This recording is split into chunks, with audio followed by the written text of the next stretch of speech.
Erasmus and the Reformation. When I get a little money, I buy books.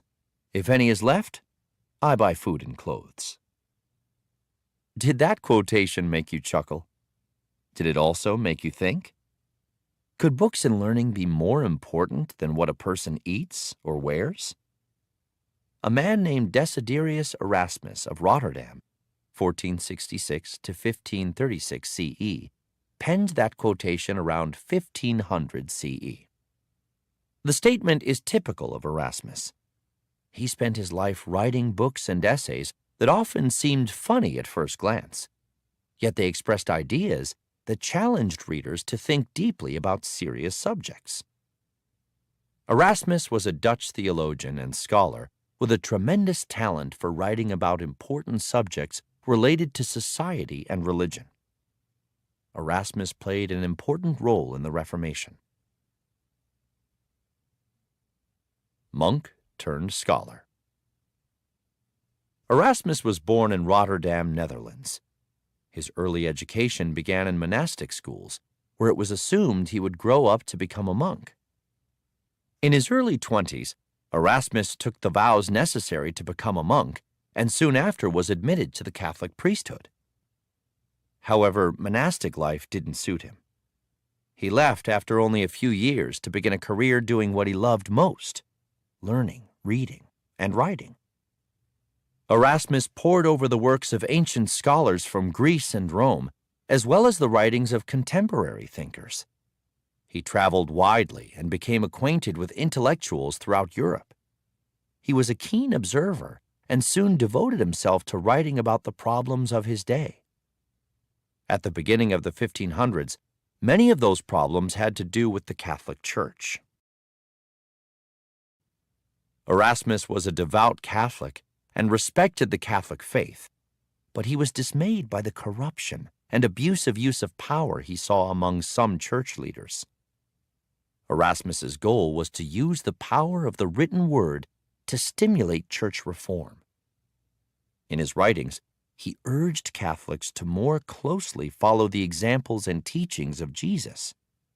He stressed focusing less on rituals and ceremonies and more on the religious meaning behind them. He felt that Christians should not obey church leaders blindly. Instead, they should study Jesus' life and teachings by reading the Bible themselves. By advocating these ideas, Erasmus paved the way for Luther and other Protestant reformers. Unlike Luther and those who followed him, however, Erasmus never tried to break away from the Catholic Church. He hoped to improve it from within, peacefully and thoughtfully.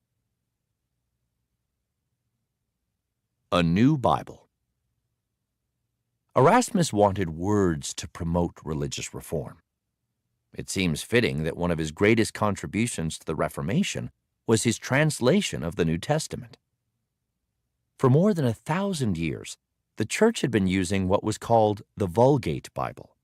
It had been written during the 300s in Latin by a scholar named Eusebius Hieronymus, or Saint Jerome, as he was later known. In Jerome's day, there were many versions of the Bible circulating in the Christian world. Some were quite different from others. Jerome was tasked by the Pope with producing one standardized Latin Bible to help support a universal church doctrine. Jerome used ancient Latin, Greek, and Hebrew manuscripts to produce his Latin translation of the Bible. During the early 1500s, Erasmus studied the original Greek manuscripts on which the Vulgate Bible was based. He discovered that Jerome's translation had flaws. Erasmus wanted to correct the errors. Around 1514 CE, Erasmus moved to Basel, now in Switzerland, but then part of the German Empire, which had become a hub for printing. Basel was home to some of the best printing presses and book publishers in Europe. Erasmus had been working on a new Greek translation of the New Testament, based on original manuscripts. In 1516 CE, he published a New Testament that was unlike anything Christians had seen before. On each page, one column had the text in Greek, while the second column was in Latin. The basis for the Latin text was the Vulgate Bible, but Erasmus had edited it to more closely match the meaning of the original Greek manuscripts. Erasmus's New Testament was the product of the most scholarly study of the Bible that anyone had ever undertaken in Europe. He published a second edition in 1519 CE, in which the Latin text was largely his own elegant translation. Erasmus's New Testament became immensely popular in Europe and made him famous. The Catholic Church embraced it. It didn't hurt that Erasmus dedicated the first edition to Pope Leo X. Along with some of Erasmus's other writings, his New Testament also served as a source of inspiration for the first Protestant reformer, Martin Luther. Other translations of the Bible. Martin Luther thought Erasmus's New Testament was wonderful. Luther used it as the primary source for his translation of the New Testament into German.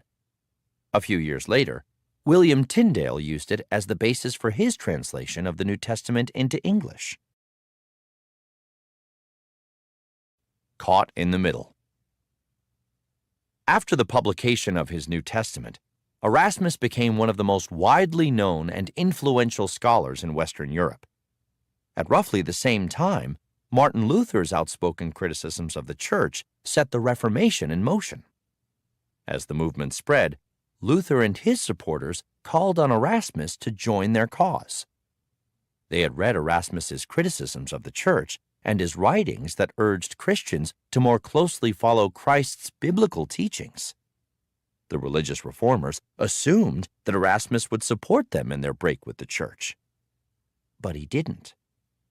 Erasmus preferred not to take sides in the conflict he could see was developing.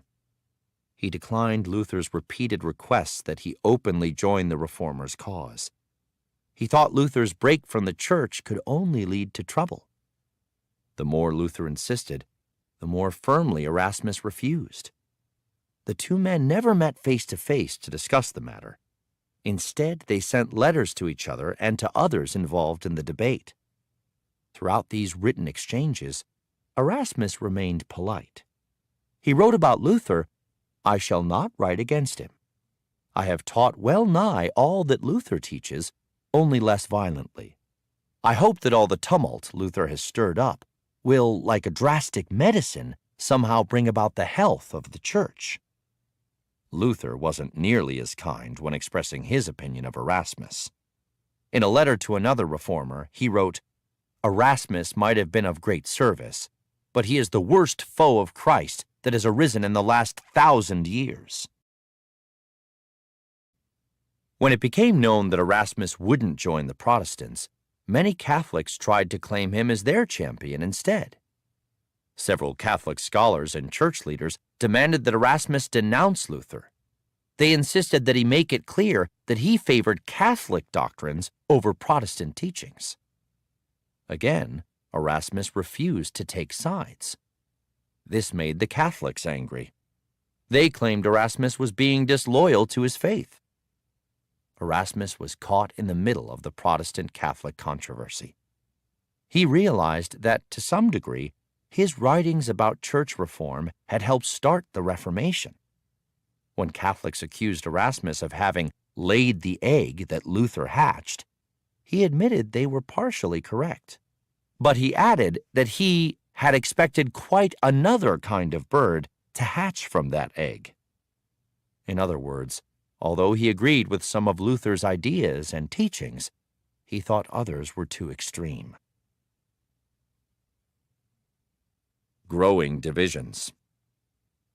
Erasmus could sense the tensions rising on both sides in the Reformation. He abhorred violence. As the Reform movement gained momentum, Erasmus was saddened to see its religious discussions and debates turn into persecution, angry division, and bitter conflicts. Over the next few years, he did his best to stay out of the way. When Protestants took control of Basil's city government in 1529 CE, Erasmus felt morally obligated to leave.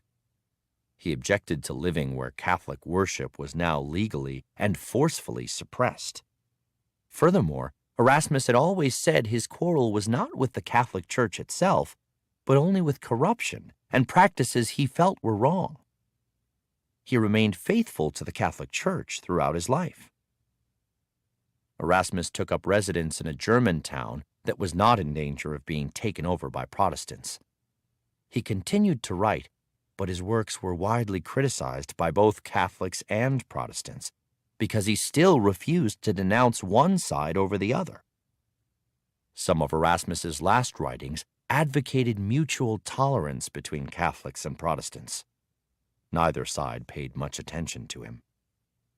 In 1535 CE, Erasmus was putting the final touches on what would be the last edition of his famous New Testament. Despite the fact that Basel was still a Protestant city, he moved back there to be closer to his publisher. Although very ill, he wanted to oversee the printing of one of his life's greatest achievements. Erasmus died in July 1556 CE. He left behind quite a large sum of money. He had sold a lot of books. Some of it was used to publish a collection of his writings, 9 large volumes in all. The rest Erasmus had requested go to providing support for girls from poor families and students at the University of Basel. Looking out for Luther. Luther's words against Erasmus seem awfully harsh, considering that when Luther was labeled a heretic by the Church, Erasmus took steps that likely saved Luther's life. Erasmus wrote to Frederick III of Saxony, the German elector who ruled over the region where Luther lived. In the letter, Erasmus said that, in his opinion, Luther was not a heretic. He urged Frederick to protect Luther and make sure he didn't fall into the hands of his enemies, for they would likely kill him. Frederick took Erasmus's advice and made sure that Luther remained safe. Luther knew about the letter.